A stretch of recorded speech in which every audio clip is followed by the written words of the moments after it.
આપકી અદાલતમાં તેલંગાણાના chief minister Revanth Reddy પર આરોપ છે કે એ તૃષ્ટિકરણની રાજનીતિ કરે છે. રેવંત રેડ્ડીજી, આરોપ મોટા ભાઈ નરેન્દ્ર મોદીજીનો છે. એ કહે છે કે કોંગ્રેસે જે મેનિફેસ્ટો રિલીઝ કર્યો છે, આ મેનિફેસ્ટોના વિચાર એ જ છે જે આઝાદીના પહેલા મુસ્લિમ લીગના મેનિફેસ્ટોનો રહેતો હતો. હું હંમેશા એ વાત કહેવા ઈચ્છું છું મોદીજીને, મુસ્લિમ આ દેશના ભાગીદાર નથી શું? મુસ્લિમ આ દેશમાં, ક્રિશ્ચિયન આ દેશમાં, શીખ આ દેશમાં, હિન્દુ આ દેશમાં બધાની ભાગીદારી છે. દરેકનું રિફ્લેક્શન ઇઝ અ મેનિફેસ્ટો. એમાં મુસ્લિમ પણ હશે, ક્રિશ્ચિયન પણ હશે, શીખ પણ હશે, હિન્દુ પણ હશે. તમે તમે તમે જે મુસ્લિમને ટિકિટ નહીં આપો તો એ કોઈ દેશનો નેતા થોડી બનશે. તો આમાં પોલિટિકલ એક્સપ્લોટેશન માટે હું મોદીજીનું નારું લગાવે છે. તો એ માટે એ કંઈક બધું જ જે એમણે ડિટેલ આપી જણાવ્યું કે એક તો મુસ્લિમ પર્સનલ લો, જે મુસ્લિમ લીગનો પર્સનલ લો હતો આઝાદીના પહેલા વાળો, આ એ જ છે જે 1936નો છે. અને જે 2024નો કોંગ્રેસનો મેનિફેસ્ટો છે, મુસ્લિમ લીગે 36માં મુસ્લિમ લીગે કહ્યું હતું ફાઇટ અગેન્સ્ટ મેજોરિટી. એ આ વખતના મેનિફેસ્ટોમાં છે. 36માં મુસ્લિમ લીગે કહ્યું હતું special scholarship and jobs for Muslim. એ કોંગ્રેસના મેનિફેસ્ટોમાં છે. રજત શર્માજી, એમણે શું કહ્યું એ છોડો. ઇન્ડિયન પિનલ કોડ અલગ છે, સિવિલ કોડ અલગ છે. પિનલ કોડમાં હિન્દુસ્તાનમાં કોઈ પણ હોય, કોઈ ગુનો કરે તો એ પનિશમેન્ટ માટે પિનલ કોડ છે. Civil code is our practice. Bharatiya Janata party એ કોશિશ કરી રહી છે પિનલ કોડ સિવિલ કોડમાં કોઈ ફરક નથી. સિવિલ કોડ બદલવા માટે યુનિફોર્મ સિવિલ કોડ વિશે જે પણ કહી રહ્યા છે ને, આજે યુનિફોર્મ સિવિલ કોડ કહી રહ્યા છે. એના પછી યુએલસી આવશે, યુનિફોર્મ લેંગ્વેજ કોડ. એના પછી યુડીસી પણ લાવશે, યુનિફોર્મ ડ્રેસ કોડ. જેમ કે મોદીજી જેવી શેરવાની પહેરો, આ બધું પહેરો, આ ક્યાંથી પહેર્યું છું ભાઈ? યુનિફોર્મ ડ્રેસ કોડ કે લાવી દીધો તો? સિવિલ કોડ અલગ છે. આ દેશમાં 4 ધર્મ છે, બાકીની ઘણી બધી જાતિ છે. હર જાતિ જો પોતે નોર્થ ઇન્ડિયનમાં લગ્ન કરે તો વોટ યુ કોલ્ડ આગની સામે ફેરા લેવાય છે. અમારા સાઉથમાં સેમ હિન્દુઓ ગાંઠ બાંધે છે, 3 નોટ બાંધવાની.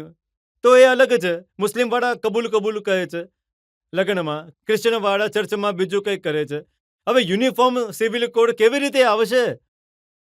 કોને શું કહેવા માંગો છો તમે? ઇન્ડિયન પિનલ કોડ બધાને માટે, હિન્દુ, મુસ્લિમ, શીખ, ક્રિશ્ચન કોઈ પણ હોય, જો કોઈ ભૂલ કરે તો પનિશમેન્ટ સેમ છે. પણ સિવિલ કોડ એવો નથી. Unity of diversity, union of state. અલગ અલગ ધર્મ છે, અલગ અલગ જાતિ છે. ટ્રાઇબલ વાળા એક પ્રેક્ટિસ કરે છે, આદિવાસી લોકો કંઈક પ્રેક્ટિસ કરે છે, મુસ્લિમ બીજી કંઈક પ્રેક્ટિસ કરે છે. હિન્દુમાં પણ એટલી બધી જાતિઓ છે.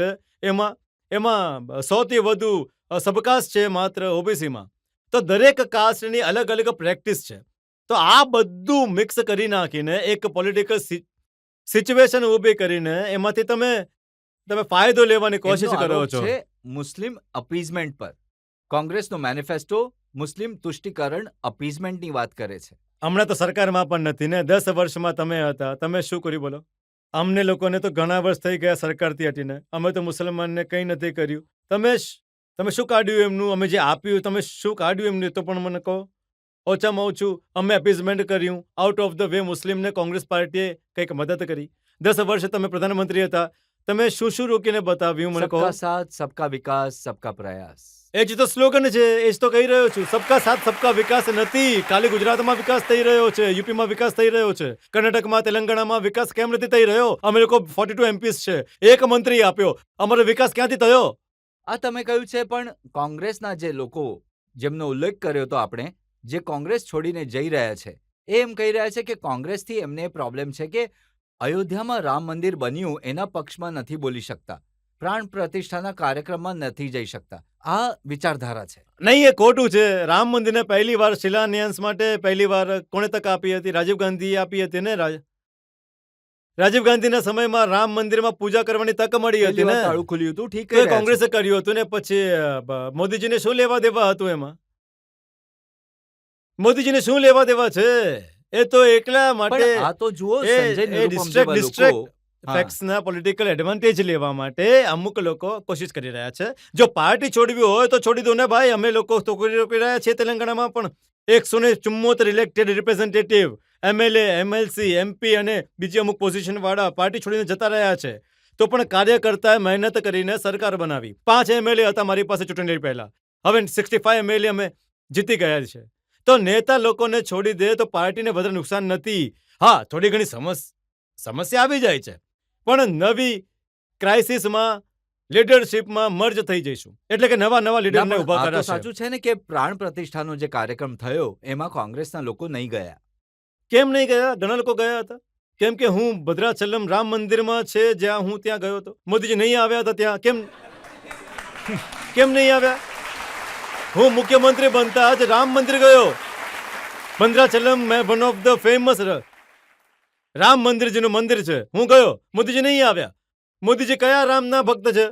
સંજય નિરુપમની વાત હું સાંભળી રહ્યો હતો. એમણે હમણાં જ કોંગ્રેસ છોડી છે. એ એમ કહી રહ્યા હતા કે અમને એ વાતથી પ્રોબ્લેમ નથી કે જવા દો કે નહીં જવા દો, એ અમારી આસ્થાનો સવાલ છે. પણ દરેક જગ્યા પર રાહુલ ગાંધી ભગવાન શ્રી રામની મજાક ઉડાવે છે. એ લોકોને કહે છે શ્રીરામ જય શ્રી રામ કરવાથી શું થશે, ઘંટ વગાડવાથી શું થશે, તો તમે શું ભૂખ્યા મરી જશો? તો ભૂખ્યાના વિશે બોલવાની કોશિશ કરી રહ્યા છે. મોદીજી ભાઈ, તમે નોકરી આપો કહીએ તો જય શ્રી રામ કહી દે છે. ભાઈ, તમે ખેડૂતોને કર્જ માફ કરી દો તો કે રામ મંદિર બોલી દે છે. તમે હિન્દુસ્તાનની પ્રગતિના વિશે પૂછો તો બીજું કંઈક જય શ્રી રામ. એટલે કે બધી જ વસ્તુઓ માટે તમે જય શ્રી રામ, રામ મંદિરનું નામ જેટલા દિવસ લેશો એ વાત સમજાવવા માટે રાહુલજી કોશિશ કરી રહ્યા છે. રાહુલજી રામ મંદિર શિવ ભક્ત છે, તમને ખબર છે ને રાહુલજી? હા, ફોટા જોયા છે મેં. હા, તો પછી વાત પૂરી થઈ ગઈ ને.